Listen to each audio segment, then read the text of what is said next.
Well, good morning. Good morning, Your Worship, councillors, and welcome to our first Strategy, Policy and Finance Committee meeting for 2019. And going to be a busy year, I'm sure. I do hope you've all well rested after our lovely break and that we're fit for purpose. How's that? Fit for purpose, should I say.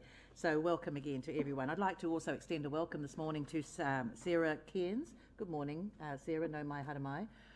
Sarah is taking part. She's our Tuia representative for the Local Government New Zealand Tuia Leadership Program.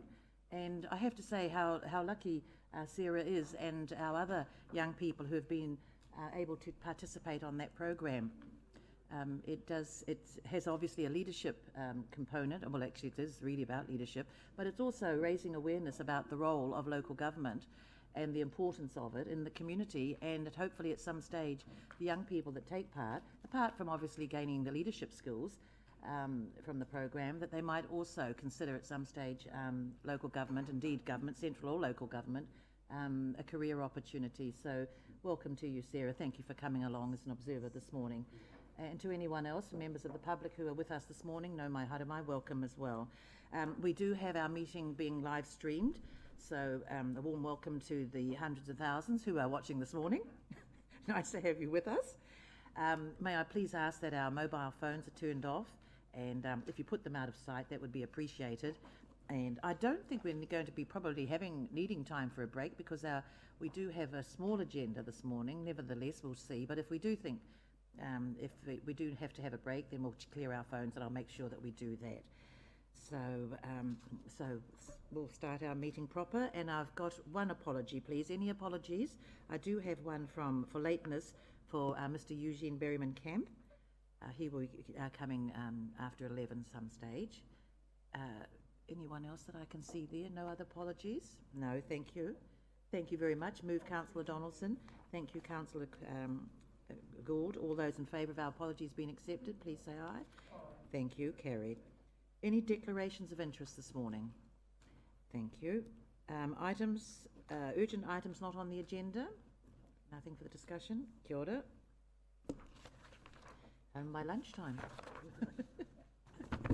Thank you.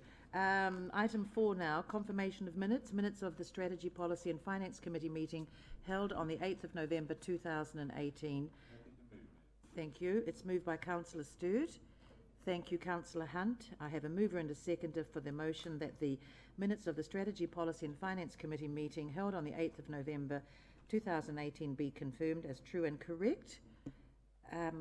Any corrections, amendments to those minutes? Yes, Councillor Sturt. Recommendation on page 8 with regard to the pilot for the Child Equity Program. I just wondered, will we get a report on the transition for that pilot, and when will that start? I just wondered whether there was an update on that. Yes, I'm out of the loop on that one. Thank you. Perhaps Rosemary Biscuit. Thank you. That the pilot's being developed as we speak, with Jill leading that. And they will bring it back to us as a paper once they've worked out the agreement on what the pilot will look like, and it will come back to a council committee meeting. That include the stakeholders that are involved as well, Madam Chair, because I think that's crucial. Through you, Madam Chair. I'm not aware. Who would? Oh, Rosemary. Thank you, Rosemary. She's there. Sorry, thank you. Very timely. Right? Yeah, so the child equity pilot has started with Sunset School, and Jill Campbell, our officer, has been working really closely with the school and other funders and stakeholders. That's going really well. The school year's just started, and we have an evaluation program in place that will sit alongside that. So expect that to develop over the year. And there'll certainly be reports coming back through O&M through the year as to how that's going. Yeah, it's early days, but it's looking really good. We had a quick session with the children late last year to help set some of the ideas, and that was really positive. Can I just say that I'm pleased you mentioned Sunset School, because I understand they're part of the Aquatic Centres equity program, where all the children from Sunset Primary get free admittance to aquatic centre. And this is part of what Councillor Tapsell raised when we were going through the issues of the transition to CLM to ensure that lower socioeconomic group communities or sectors of our community retained access to council facilities, which in many cases they can't afford. So I'm delighted to hear that. Thank you, Madam Chair. Thank you.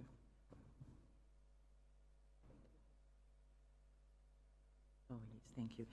Thank you very much. Yes, thank you. Thank you. Well, we do have a mover and a seconder for our minutes from the, I don't know where they're there, from the 8th of November. So I'll put that motion, please. All those in favour, please say aye. Contrary, thank you. That's carried. Thank you very much. Now, we have our first staff report, the amendments to the traffic bylaw. So I'd like to have a mover and a seconder, please, to that report. Thank you, Mr. Thomas. Thank you, Councillor Tapsell, that the report amendments to the traffic bylaw, amendment number 1, 2018, be received. It has been moved and seconded. I'll put that motion. All those in favour, please say aye. Contrary, thank you. Carried. Thank you, Rosemary. Good morning, councillors. So the review of this bylaw is happening because of a couple of changes that have happened.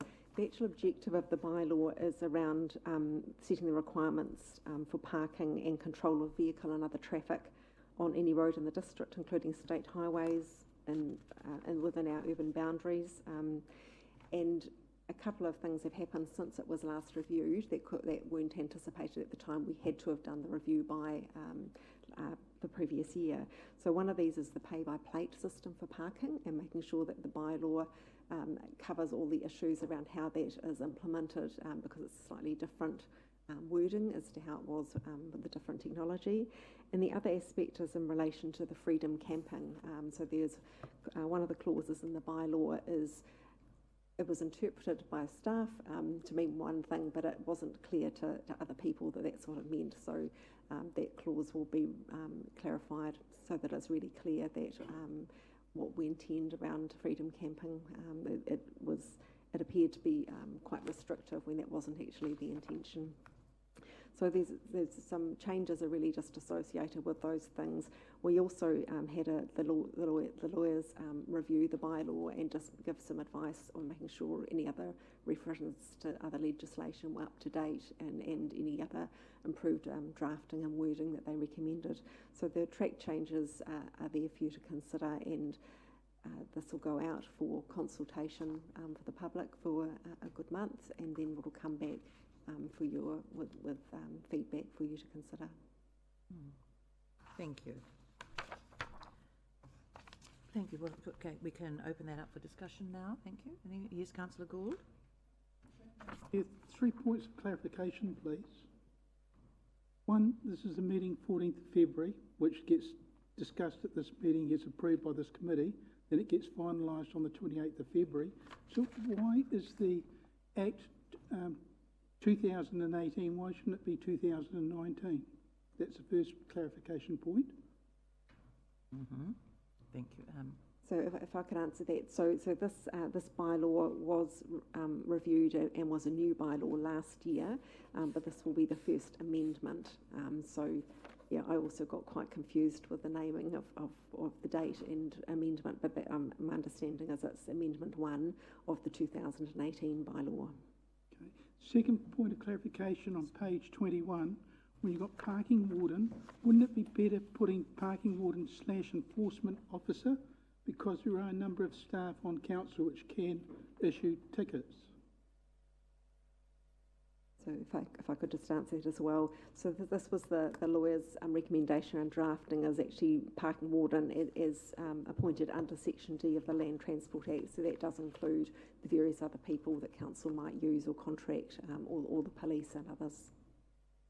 Okay, third point of clarification on page 20, when you got meterhood, in days gone by where we had meters outside businesses, when shop owners or lessees did shop fit outs, they provided a meter hood which went over the meter. With the reason with the meters being taken out, would it be better to change the type of term as meter hood as some other form which means the same thing?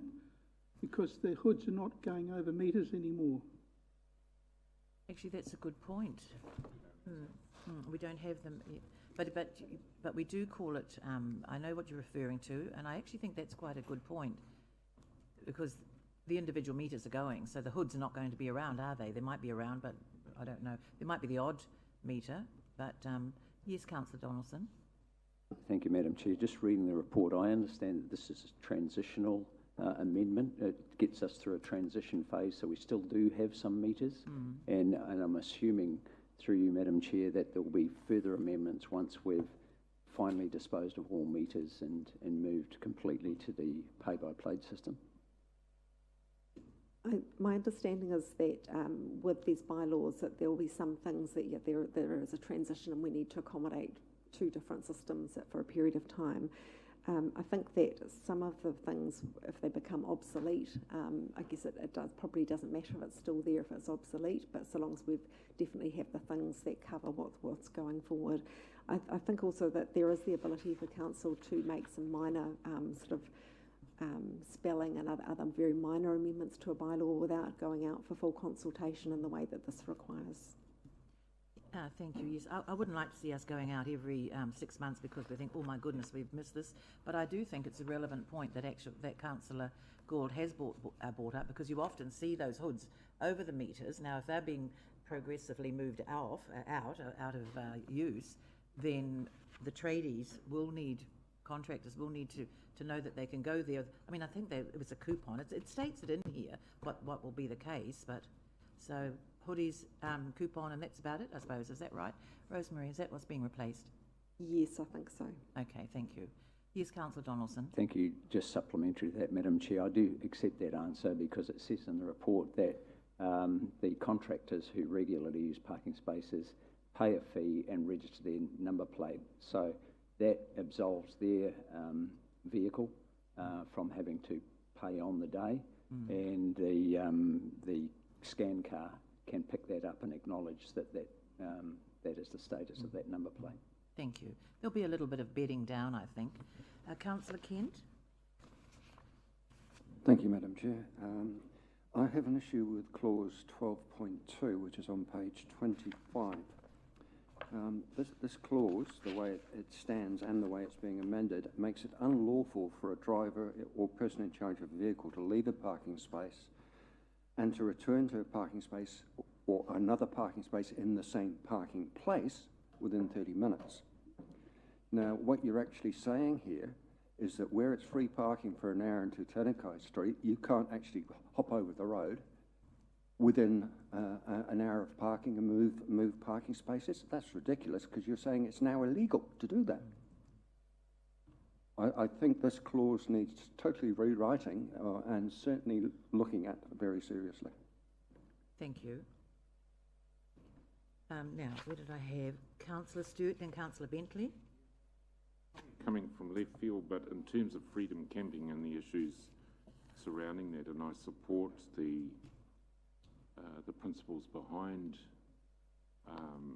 the freedom camping in clause 21 on page 15, but I think freedom camping has been replaced by permanent residency now in residential areas, and I just wondered, Madam Chair, do we have any rules regarding the obligations under health and safety on the placing on residential sections of more than one of these one-bedroom removable log cabin type things and or containers, because people are now clogging up residential sections with these cabins of one or more and also containers, and people are now living in them. Whilst it clearly defines it's illegal to live in a vehicle, sleep in a vehicle for more than 7 days, etc. I just wondered, I know it's probably not relevant to this bylaw, but it's an issue that's going to become more prominent, and maybe it's a planning and bylaws thing, but I just thought I'd raise it. And Rosemary, if this has come up during the process of this, of the culmination of this bylaw. If it's not relevant, and I don't think it is actually, and well, we won't be discussing it here. So, in your view, Rosemary, and the issues that's just been raised, I think the matter of cabins actually on private property is quite separate from the camper vans who may be parked on the road. Yeah. Thank you, thank you. Councillor Bentley, then your worship. Thank you, Madam Chair. Mine relates to the P15 type areas that we're in the process of amending and changing, and one comes to mind that that I've received complaints from both the stationery shop and Cottage Flare, where there were 4 P15s and now there's cut back to 2. My question is, were either of these 2 shops consulted with the change in parking outside their premises? I'm not able to answer that directly. I've just been doing the bylaw review, not how that's actually the parking has been implemented in the city. Perhaps they might have been informed, but I don't believe that we're going to be asking permission to do what we have to do. So, Henry, thank you. Henry, Through you, Madam Chair. Look, I'm sorry I don't know the specifics of that place, but I think the answer was given last week in O&M to the same question around the P15s. There wasn't individual sort of approval sought from every shop owner. Thank you. Complement to that, Madam Chair, who does sit down and make the decision as to reducing or increasing the P15s? Yeah, well, the staff do that. I mean, we don't, but it is a staff. We don't even get them presented. We're not. But you want to know who does? Well, I'm not sure who does, but it would be a staff. It's an operational thing. I do know. Can I just say that I do know that in my inner city apartment there was a lovely stretch of free parking. Well, I came out and that's gone. Well, nobody consulted me, and actually I thought, oh well, bummer, it's happened. I mean, suck it up, because you know what else can I do? Well, I mean, let's face it. I mean, we've got parking in the city and everything, and there's no way you're going to go getting everybody's consent. It'll suit some people. It certainly doesn't suit me. But that's yes. With the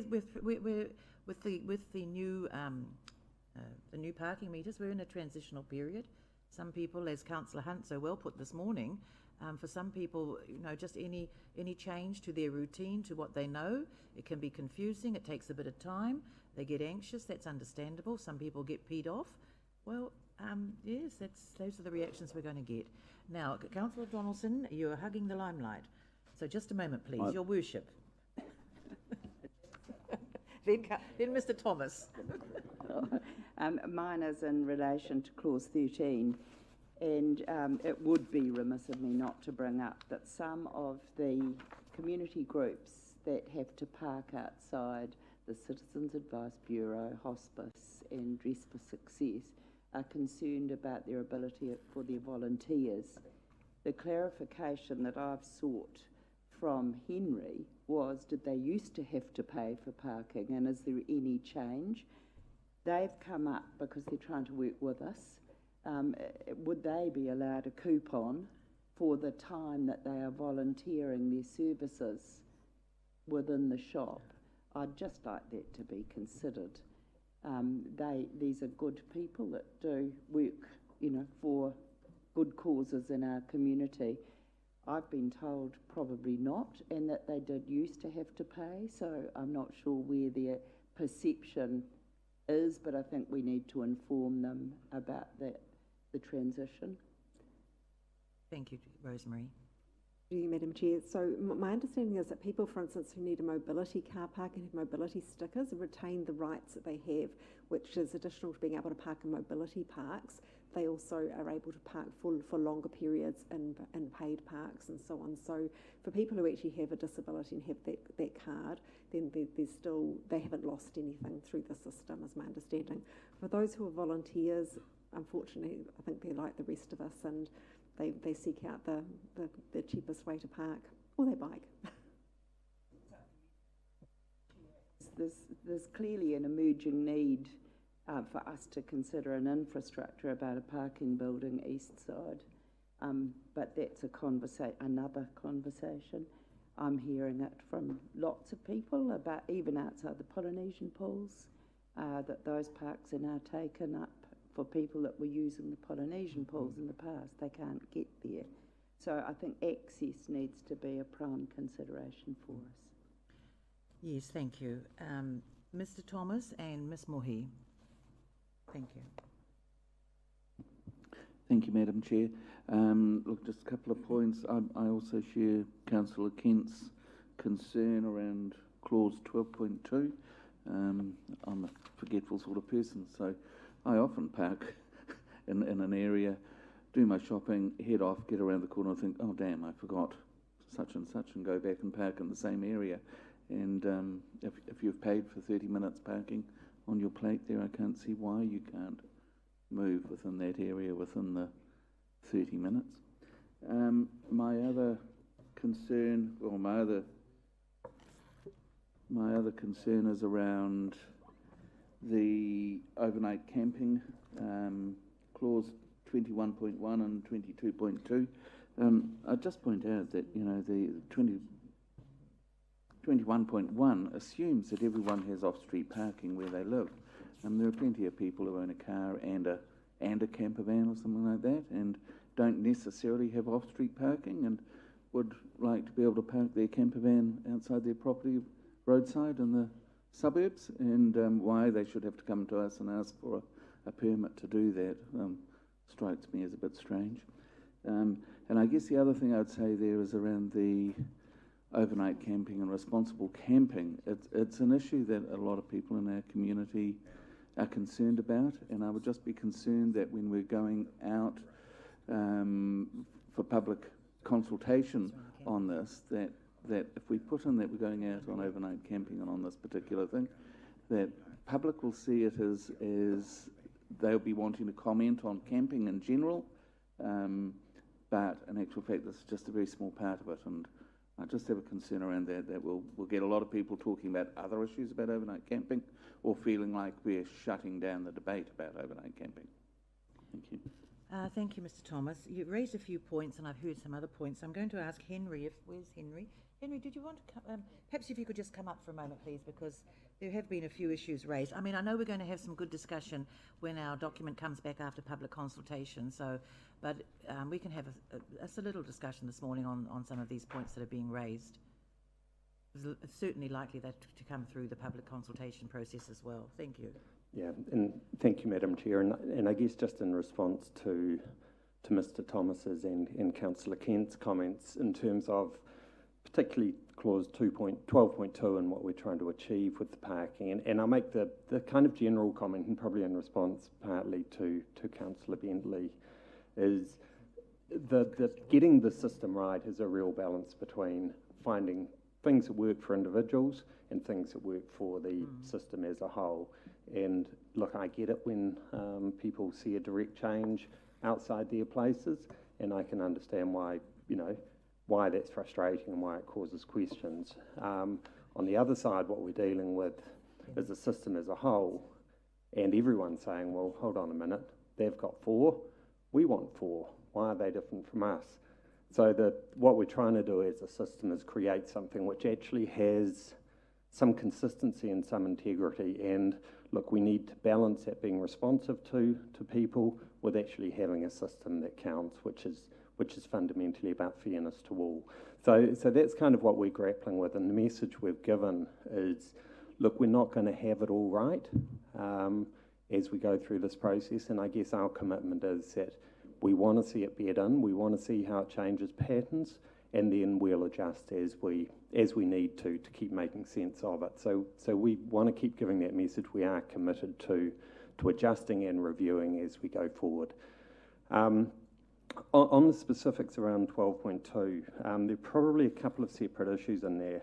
The first is that the addition to 12.2 is actually meant to build in that flexibility for people. We've moved away from playing by space to playing by plate. So if you park down on Whakaui Street or Pukaki Street, you pay 60 minutes, you go back to your car, you've still got 30 minutes left, you can go and park somewhere else and you've still got your 30 minutes because you've paid by the plate, not by the place. Whereas in the old system, if you'd paid for 60 and used 30, we'd get a little windfall of potential double charging for that place.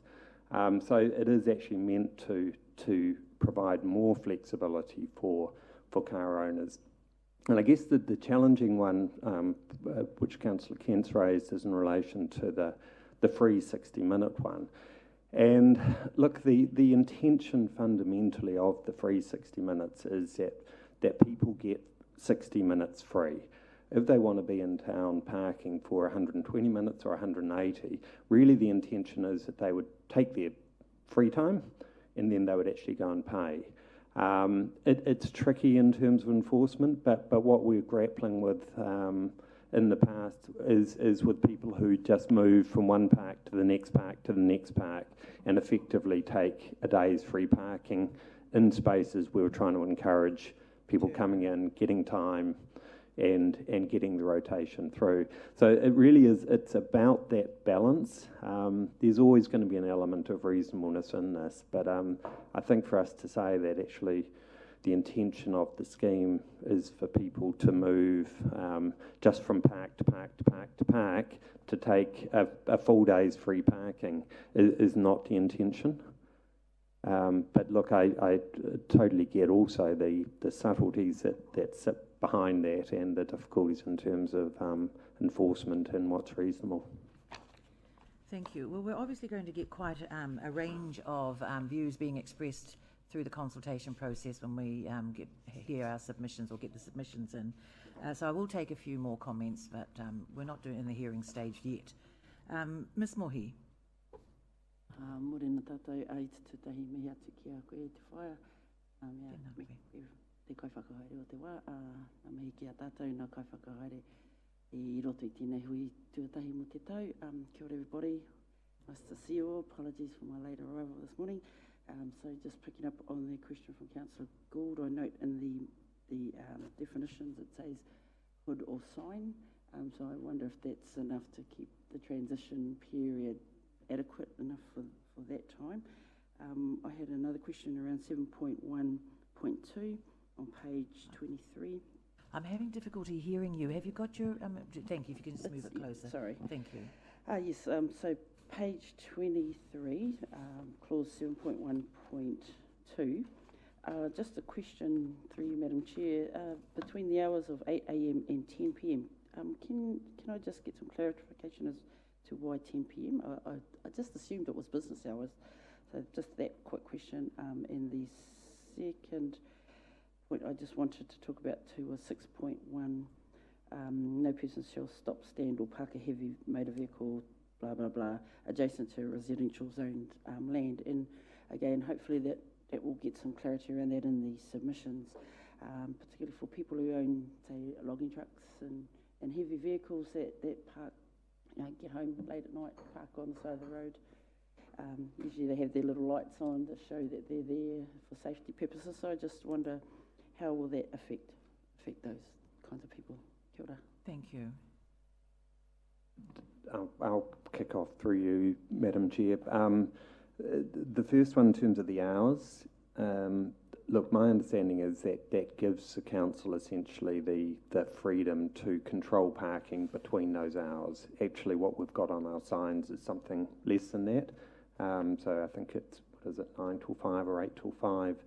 So all that's doing, it's enabling. It says you can, we don't. Yeah, so it's controlled by the signs that are in place. So it's a between, it's not saying there will be meters or parking charges between those hours. It simply gives the flexibility. Thank you. Supplementary to that, sorry, I had a friend who got a ticket for parking rear into an angle parking, and I see on the bylaws that is pointed out that you must point in the direction of the flow of the traffic. However, that information is not commonly known, it's not advertised, and she was able to get her argued and got her ticket lifted. So I just think you picked up another point there around the sign says one thing, the bylaws say another, so I just think we need to be careful around the double messaging. And look, I don't want to obviously respond to all those issues, but there is a reality, and frankly there is a common sense issue. If you park the wrong way in an angled park, when you come out you are facing the wrong way down the street, and that is clearly dangerous. and that's just me giving a common sense response without even thinking about the bylaws. If you drive out of an angle park, you're facing the wrong way on the road. Thank you. Councillor Hunt? I just wanted to add to the 12.2 discussion, certainly for the inner city retailers, many of them struggled when they watched fellow retailers move in and out of car parks all over the city. And with the our previous parking system, 20 seconds, 30 seconds was enough to fill the disc and then move your car back in. And it was very annoying to see workers' car parks and business owners' car parks taking up the parks in front of your shop, and mostly those retailers didn't park in front of their own shops, they parked in front of someone else's shops.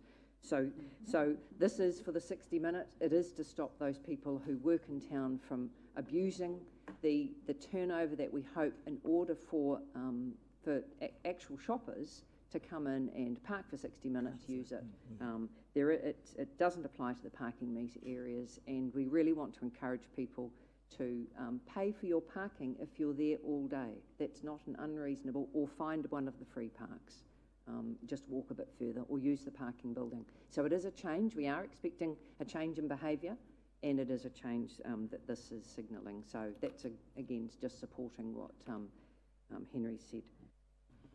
Thank you. Mrs. Trumper? Thank you, Madam Chair. I've got a couple of points. First of all, around the Citizens Advice Bureau, basically when we were in Community House, we all had coupons where we could park in what is currently the DHB library parking, so we didn't have to pay for parking. That's where the free parking would have come from, and obviously with 3 voluntary groups on Edawera Street, it is probably more noticeable now. Just thought I'd clarify that. The 2 points that I wanted to talk about was 21.1, and I just wondered, is the 7 days consistent with the parking for freedom camping on reserves or in the designated camping areas? And is there any difference between those areas and residential? Thank you. My second question is about 29.1.2. And I'm sorry, I can't tell you what page that is. Page 30, and that was about U-turns. Oh, yes, 29.1.2. Yeah. So if I could just have clarification around freedom camping and the 7 days, whether that's still fit for purpose or whether we should be looking at reducing that down to 3 days like other camping grounds are doing so. And the U-turns, the complaints that, specifically on Fenton and Amaho, and that is heading around to Pack and Save, and the other one is Fenton and Victoria. Thank you, Mrs. Trumper. Yes, thank you for asking either a question or seeking clarification, because that's what this discussion should be about. So thank you for that, and you were spot on message with your seeking clarification. So rather than having a discussion about what we like and what we don't like. Thank you. Who's going to respond to that? Okay, so in relation to the 21.1, so this bylaw is specific to traffic on public roads. So it is the changes to ensure that it's in keeping with Council's commitment to the freedom camping. We've signed up as supporting freedom camping. So it's just to make sure that this clause and this bylaw is in keeping, so it doesn't change anything in relation to any other things in relation to reserves. This is just about public roads. Yep. And the U-turns, I'm not quite sure what the question was. 29.1.2. Council may by resolution. Ah, okay. Right, so council has that hasn't changed. That is, council can by resolution prevent people doing U-turns. Yeah. Sorry, point of clarification. So it says that vehicles can be prohibited. Sorry, council can allow for vehicles to be prohibited. Is this particular bylaw and going out for consultation, is this an opportunity for people to be able to submit against those U-turns that are currently being conducted, because it creates quite an issue at those intersections. Yeah, absolutely agree. I think it's something we may well get some submissions back saying, actually, in relation to that, I make a suggestion around this, but this is not actually, we're not consulting on any change to that part of the bylaw. That's always been there.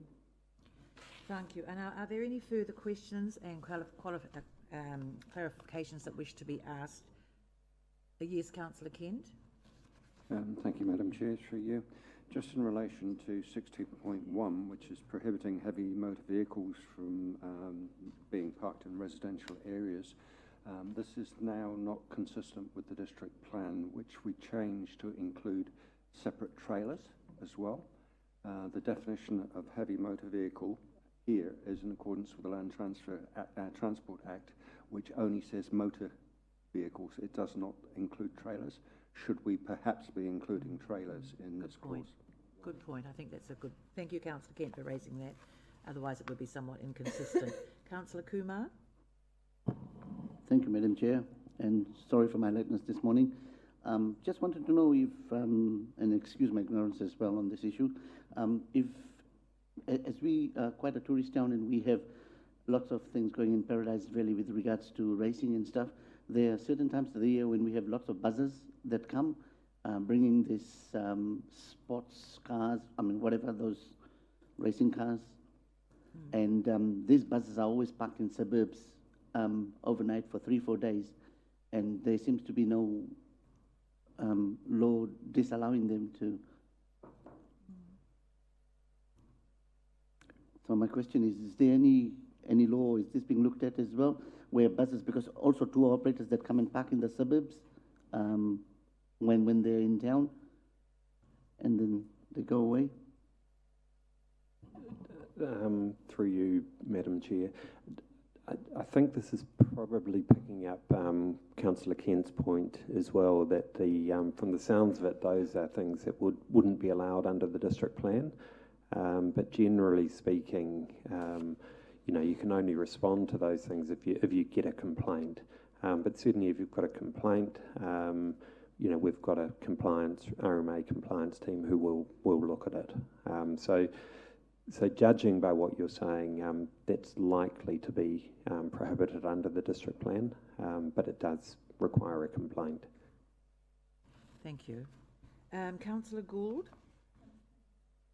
Page 30, number 27, leaving objects on roads. I'll give you 3 examples. One, an AA truck which goes... No.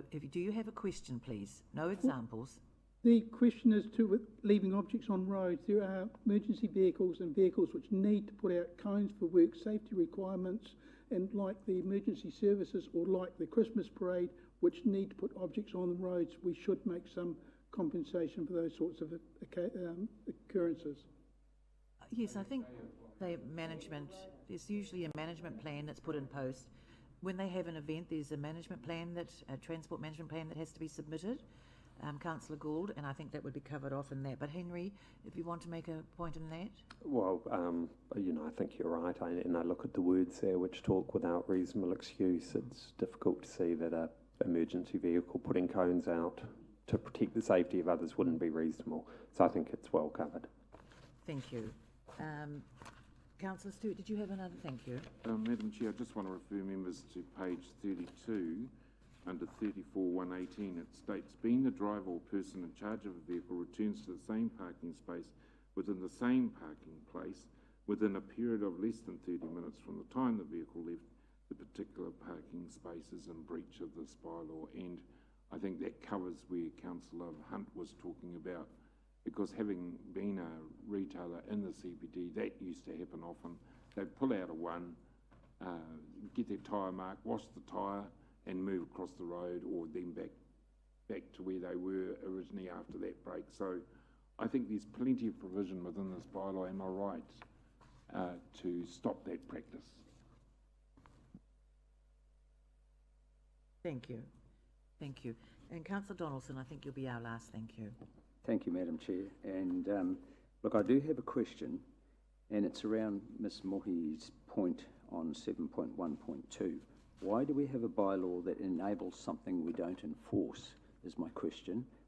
And the second part of that question is, have we ever enforced the hours beyond 8 to 5 in terms of parking enforcement? And if, for example, we did want to enforce, how are we going to communicate that? Because 90-something% of people, regular users of the CBD, would be under the same understanding as Gina and myself, that there's no enforcement beyond 5 o'clock. Why is that not implemented through a traffic management plan if we did want to enforce beyond those hours? That's my question. Through you, Madam Chair, and look, it's reasonably consistent with the way the whole bylaw's set up, which actually enables the council by resolution to a range of things, and without sort of going on too long a journey, even if you pick up the U-turn example, what the bylaw effectively does is authorise the council to allow U-turns everywhere. The fact that we don't do that doesn't mean there's an issue with the bylaw which allows us to do it. And really it's the same case here. It is simply enabling. If there was, this is the bylaw which enables. How the policies implement is up to the council to determine. And so, look, if the council wants to move it to 8 till 10, I'm not sure if that's what you were saying. They've got the ability under the bylaw, but it'll obviously be a significant policy change that would then have to be engaged on. So look, all it is doing is enabling the council to make decisions. It's made it in this case, but you know, I don't think there's any harm in having the ability in the bylaw to change your mind. Thank you. I actually think you've raised a really good point, Councillor Donaldson. If it's not being used, hasn't been used in the past, I mean, we're sort of like keeping our options open, really. This is what you're saying. And I don't know whether that's actually a good rule to do that. But I'm just saying it'll come up for maybe other people. But it would be confusing. And I mean, on our meters, it's 9 to 5. And if you do have to do something at some stage for, I don't know how long a period, you'd have to make sure people were well informed. But it just really means that you're keeping our options open. And I don't necessarily know if that's a good thing to be doing. But however, look, thank you very much for that discussion this morning. As you know, it's going out for public consultation. Well, it will be when we approve that, 2 and 3. It's going out for consultation, and I'm sure if we do a little blurb about it in the newspaper and on our website, just to say to people, you're welcome to share with us your thoughts on the changes, the amendments that are being made. So we should get some good, as we've had this morning, some good points raised for clarification, and would be helpful for us to inform us if we do have to make some further changes. So thank you for that, councillors, your worship. So I'd like to have a mover and a seconder, please. I think we should be able to take them both together, 2 and 3. Thank you, Ms Mohi. Thank you, Councillor Hunt. Oh, sorry. Yes, thank you, Councillor Kent. Yes, Madam Chair. I'm just thinking that in clause 3 we should include the words "with minor amendments," so that if any minor changes are required prior to it actually going out for consultation, we haven't approved it and it's got to come back for approval. I think that's very good, yes, because I'm sure there might be a number. So it's been moved by Ms Mohi, seconded by Councillor Hunt, and I'll read those, 2 and 3. That consideration has been given to the requirements of the Land Transport Act 1998, Local Government Act 1974, the Local Government Act 2002 and the Bylaws Act 2010 as set out in this report, and following a reconsideration of the Traffic Bylaw Amendment Number 1, 2018, it is proposed to amend the bylaw. 3, that the draft amended Traffic Bylaw Amendment Number 1, 2018 be approved for special consultation with minor amendments, and that the committee hear and deliberate on submissions made prior to making a recommendation to council. Moved and seconded. I'll put that motion. All those in favour, please say aye. Contrary, thank you. Carried. Thank you. Right. Now, recommendation 2.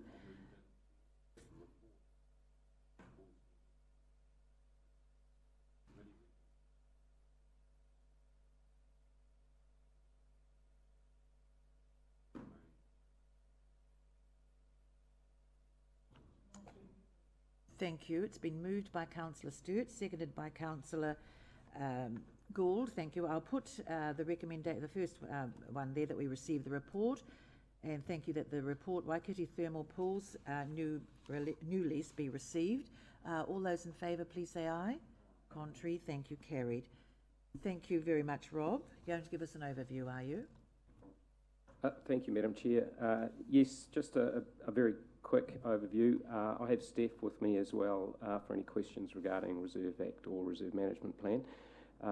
But the paper I'll take pretty much as read. There is a few little complications in the way that the lease has changed over time, so I'll quickly just clarify that.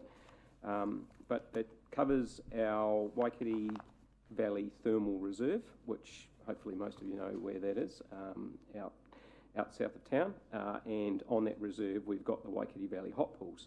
The Waikiki Valley Hot Pools are leased to the Living Waters of Waikiki Valley Limited, so that's the company that operates the pools. They obtained that lease in the year 2000 for 20 years. In 2007 they came to us and they said, we want to spend a whole lot of money on making this facility better. Can we have a 10-year right of renewal added onto our lease? And the council at that time said, yes, that sounds great, away you go. And so the lease was extended out to 2030. Now that investment has occurred out at Waikiki Valley. For those of you that have been going out there for 20 years, you'll see that the facility is improved considerably from what it was. There are council assets there in terms of the main pool and the cafe, but there's also quite a lot of lessee assets that they've added to it as well. Now, the lessee has come back to us and said, we want to continue with a second phase of investment. We would like a 10-year right of renewal. Technically, we can't do that because that would have taken their 20 years plus 10 to 30 years plus another 10 out to 40 years, and the Reserve Act doesn't let us do a 40-year lease. So the proposal is actually to take the first 20-year period, finish that, and create a new lease for the second 20-year period. So that's what's come before you today, is a new lease for 20 years for the Living Waters of Waikiki Valley to reinvest again in the facility and carry on for another period of time. Now, the lessee has been a very successful tenant. They have been very good in terms of making sure that pool is utilised, it's affordable, it's appreciated by the community and visitors. It's returning a continual positive return on growth, so they're operating a good business there, and certainly promoting use of that reserve and use of that area. We've also run this past Tuharangi and Ngāti Tahu, Ngāti Whā, and they are supportive of the new lease being continued as well. So that's basically it, and happy to take any questions. Thank you. Councillor Stewart. History regarding this operation, Madam Chair. I was Chair of Parks and Reserves when Mr and Mrs Bowie took over this lease. At that stage, Council was running it, and it was costing us about $160,000 a year to run it. They have tidied the place up. They have invested heavily in what is now an iconic tourist attraction. This facility was come about by the action of the local farming community in conjunction with the council at the time. What encourages me to ask you all to support the recommendation is that the community, school groups and community groups with concessions use this facility extensively. I also know that the costs to council, if it came back to us, for us to run, would be astronomical. I totally support these top-class operators. As you can see by the bottom paragraph on page 36, their indication is of ongoing investment and development of the site. But this comment and also the support from iwi is indicative of the quality of these lessees, and I sincerely hope councillors will support me moving that the committee recommends that the lease be extended and thank you for the support, Councillor Gould. I think it's important to be mindful to acknowledge top class operators, and that these people certainly deserve a return on the investment. Thank you, Madam Chair. Thank you, Councillor Stewart. Ms Mohi? Tēnā kōrua.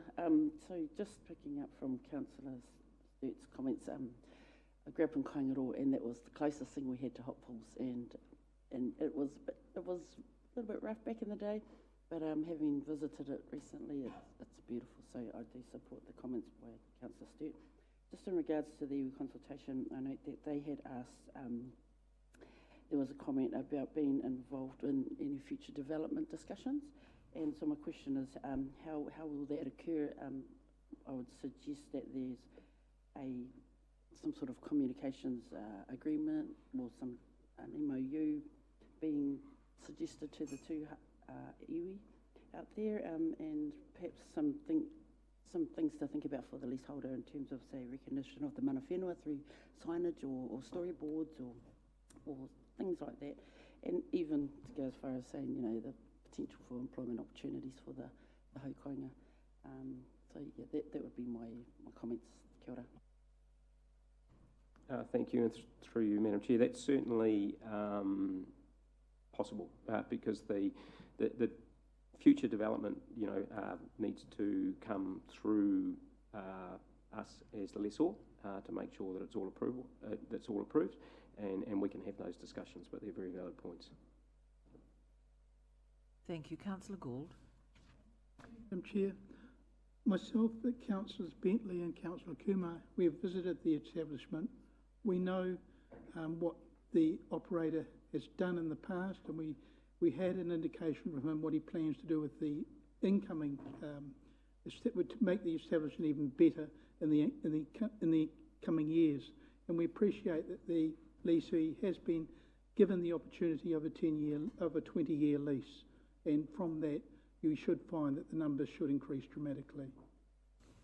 Thank you very much. And I'm sure that there's been consideration given through the annual lease payment for the family or the leasee to invest over the years and operate, and that would have been reflected, I'm sure, in the annual lease payment. But I presume with the new lease, Rob, this would then trigger a review of the annual lease payment, because that certainly wouldn't be.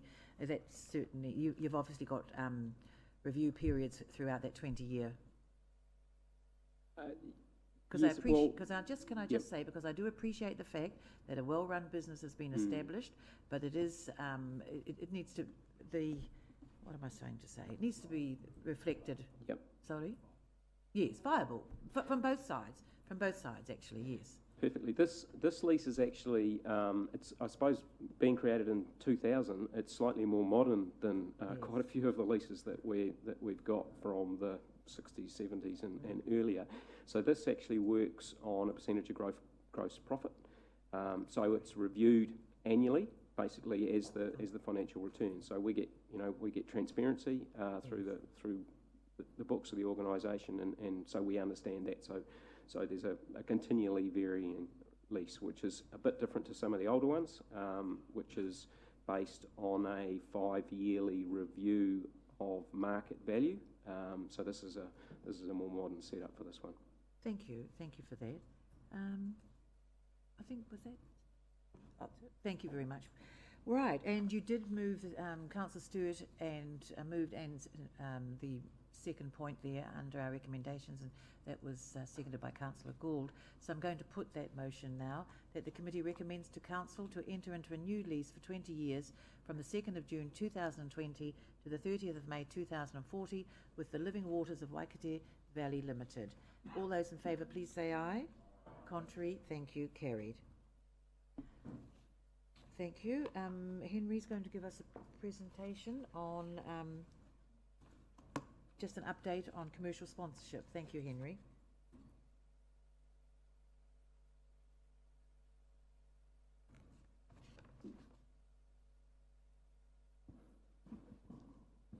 Kia ora, Madam Chair. And look, I'm expecting this will probably be a reasonably brief conversation, but really what I wanted to do was just highlight that as we've been going through a number of discussions over the last 3, 4, 5 months, with various partners, you know, going back to the Te Aka Modi discussions through Shimpact, through the museum, we've had a number of comments raised to us from people saying, look, we don't really want to be a partner in these big CapEx projects. We don't want to be a major sponsor, a major builder, but we are really interested in contributing to things that would benefit the Rotorua community. And do you have a vehicle for us to do that? And fundamentally, what we've done is we've gone back and we've had a look at what the Rotorua partner project was, or partner program was, which was in place probably 5, 6, 7 years ago. And again, I think that one was born out of the EEC discussion, so probably in a similar way, where they got a number of partners who then expressed that same interest. And also the Project Tauranga program, which has been running since about 2003. And again, they've set themselves up with a nice little booklet which sets out a whole range of projects, sort of ranging from the quite small event sponsorship, exhibitions, stream cleanups, environmental projects, ranging all the way up to facilities. And what they've got is a program that runs. They've actually got a dedicated staff member who runs it, and they've got a system really of acknowledging those people who do contribute into it. So really, in terms of just putting this in front of you, it was just to pick up your comfort levels as a council for us to just start developing this framework up, because I'm conscious obviously there are sensitivities in terms of funding partnerships, but what we're seeing at the moment is there is an interest out there. There is an opportunity for us to develop something that people could contribute into. And look, as I've said down this slide here, it's really in response to interests that have been shown by people we've been talking to. Obviously, support can come in a range of different ways, and a number of people have said, look, I'd never give you any cash, but actually we've got a lot we can do in kind, whether it's providing different services or whatever. And look, it's just a given really, but I think something we have to keep putting at the bottom. This is obviously not a device for people to pick up advantages in relation to consenting or tendering or other regulatory kind of processes. So really, look, I just want to open it up and put it in front of you and just pick up your comfort levels. Thank you, Henry. Thank you. Your Worship. Look, I'm delighted this concept's come to us, and we all are out in the community all the time, and we get a lot of enthusiasm for many projects, big and small, where people would like to gift in kind or even money. And I'm seeing it with the museum, Howard Morrison, Aquatic Centre, all over town actually, Quedo Park. So it's a wonderful notion. It's certainly worth exploring, and I agree with you. It's not about getting a commercial advantage, but it is a way of harnessing people's goodwill better than a Give a Little page. And I think Give a Little, you never really know the transparency of where that goes back into the community, because it's lost by that funding mechanism. This is owned by council, which is a responsible body, and I'm very supportive. I wished we had it when we began the centennial for the museum. There was a similar mechanism, but we need this for many other projects as well that we embark on, so I'm delighted. Thank you for bringing it here at last. Thank you. Councillor Stewart? Having been on the one of the 3 people on the working party for the Energy Event Centre, this concept was the difference between the Energy Event Centre happening and not happening. I'm delighted with the framework you've brought forward, Henry. I think there is an opportunity for a full-time person not only to be involved with this aspect, but also the philanthropic community also needs a contact point. Like if, for example, we're doing something down at Smallburn Park, the grouping down there want funding for new nets or a practice wicket or whatever it is, the opportunity to have a designated staff member whose expertise in that particular area with those funding organisations, like with Sovereign Trust, with one that is now called One, the New Zealand Community Trust, etc., etc. I think in partnership with this particular gifting side of things, Mr. CEO, would be a dual role that would be of financial benefit to our community as a whole, because the green community, we've got the corporate community, we've got the contracting community, we've also got the ratepayer residents and local people as Her Worship so aptly put, who want to contribute to this community.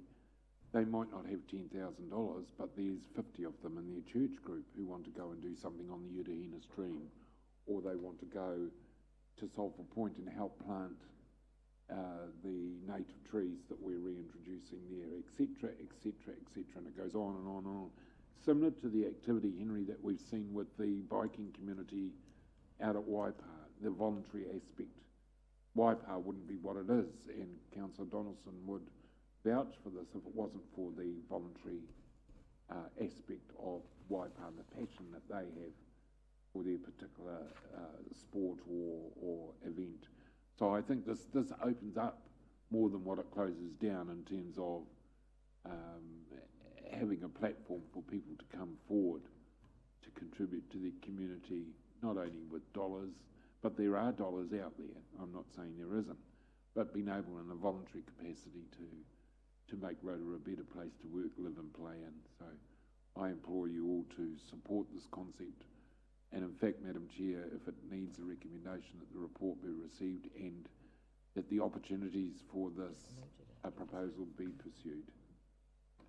Thank you. I think we can note that we received this report, because there is a framework to be developed at some stage.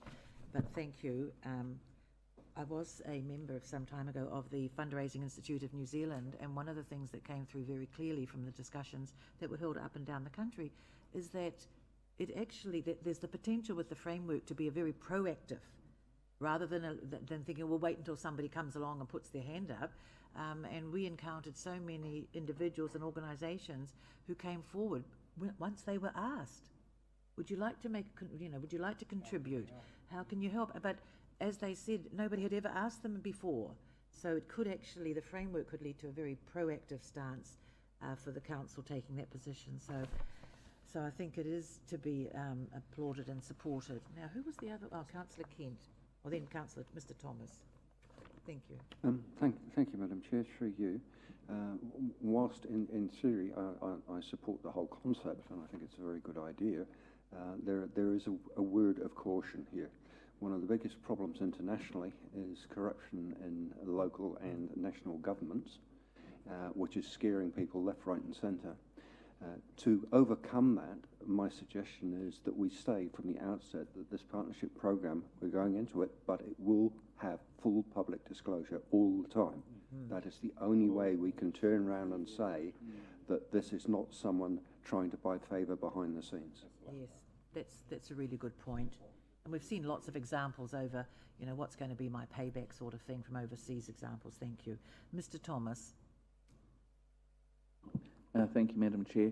Look, I think this is a great idea. I hope that the scope of it's quite broad in terms of size of projects that we can seek sponsorship for. I can see it would be if you can do small projects in it, I'd see it be something that the Lakes Community Board would be approaching. An example is we're working on establishing a network of defibrillators out in our community. We don't have the money to fund them all, so we're looking to raise money for that, and a program like this would be something that'd be very helpful in those sorts of situations for us out in a community that doesn't have much resources to raise funds. Thanks. Thank you. Ms. Mohi? Kia ora. Kia ora, Henry. I just want to again endorse the kōrero that's just gone through. I think it's a wonderful suggestion and look forward to what the framework might look like. I'd like to second this resolution there. Thank you, Madam Chair. And just coming from a community where voluntary input is huge, I can see the value that this will have, particularly with the in-kind perspective of it. So, kia ora. Thank you. And Councillor Donaldson. Thank you, Madam Chair. Likewise, I support the concept, and I think Councillor Kent makes a fair cautionary point, but I think also there needs to be an acknowledgement of who are members of any partnership program. The feedback I get, similar to Her Worship, is there are a number of organisations and individuals out there who are very happy with the direction Council's taking, and they mention Vision 2030. So I would like to see in a framework that whatever, I guess, acknowledgement, whether it's just a name of an organisation or a web page or whatever, that it gives a nod to Vision 2030 as part of the program. That's my input. Thank you, Madam Chair. I support. Thank you very much. Councillor Tapsell. Thank you, Madam Chair. Through you. I just had a question on the current partnerships that we have, because I know that we already have partnerships that fulfill basically what this is proposing. So I'm just wondering if those would now be incorporated into this commercial sponsorship, or whether they'll maintain their independent partnership until perhaps the next project, for example, just so that we don't confuse the partners that we already have. The second question I had, the project Tauranga actually looks like it's been amazing. They've done so many different projects in a variety of areas, but I do notice when I went online and had a look that their projects and their partners are pretty much all commercial partners. So I'm just wondering whether we're going to be, because I know in my mind at first I thought, oh great, we'll get community organisations to volunteer. So I'm just wanting to clarify and confirm that you're not only looking at commercial, but also even like our local schools and having partnership programs where schools take up a few roads or a neighbourhood or a park to look after. Kia ora. And look, yes, particularly to the second element, I think we've got to work in a way which is kind of Rotorua bespoke, really. I think we've got to create something that works for us. And I think, I think the main thing that people want to see is they actually want us to give them ideas of how they can help often. And I think if we're broad on what that help could look like, absolutely. Thank you, Henry. I think actually it's a two-way opportunity for individuals and organisations in the community to indicate where they would like to help as well, because there might be some, partnerships that these days, it's the way to go. Most organisations these days, they'd like to do some things, but they haven't got the wherewithal, and yet there could be somebody out there who said, look, this is something that we could very much support. So it needs to, the framework will give us some indication of how we can go forward and be very proactive in this space as well. So as Councillor Tapsell said, where's the opportunity for the smaller person or the community organisations who would just love to get in and help? It might be in kind rather than dollars, but they have a vested interest as well in making sure that we've got that they've got an opportunity to contribute, perhaps in a way that they haven't done before or have never been asked to before as well. So yes, just one picking up on what you're saying and what Councillor Tapsell says as well. I think we should probably kill the terminology of commercial sponsorship, which sits over this one, and really get the community partnering aspect into it. So we'll have a think of that, so it doesn't come out as being this is about commercial sponsorship. That'll be an element of it. Thank you. Thank you very much. Well, if there's no further discussion... Oh, sorry, Councillor Kumar. Thank you, Madam Chair. Thank you, Henry. And while I hear my fellow colleagues speak about how good this might be, I'm just wondering, there could be several big organizations that may be approached. And my question is that while we're looking at the positives out of this, what happens when, as Councillor Ken pulled out, looking at the corruption point of angle as well, will organisations that don't want to support this program be frowned upon or disadvantaged in any sort of way? That is my angle. And I guess my immediate response is, look, I can't see that at all. And I think picking up probably Councillor Ken's point, I think there is that old adage really that sunlight is the best disinfectant. And, you know, I think full transparency and acknowledgement is the way we want to run it. Thank you. Thank you. Well, it has been moved by Councillor Stewart, seconded by Councillor Mohi that, Ms Mohi, thank you, that this update be received, yes, would be received this morning. Thank you, by Council. So I'll put that motion. All those in favour, please say aye. Thank you. Thank you. Carried. Thank you. So I'd like to take a 5-minute recess before we go into our into our public excluded. And so we've got in that section, we've got the adoption of our confidential minutes, and we also have to consider a confidential report regarding the Polynesian Spa admission charge increase. So why are we going into confidential? Well, to protect the information that's going to be presented that could have a likely, well, it could, would be unlikely to prejudice, could prejudice the commercial position of the business. So that's why we're going to go into confidential. So may I have a mover and a seconder, please? Thank you, Your Worship. Thank you, Councillor Maxwell, that we move into public excluded session, and we'll do that in 5 minutes' time. So all those in favour, please say aye. Contrary, thank you, carried. So we'll just take a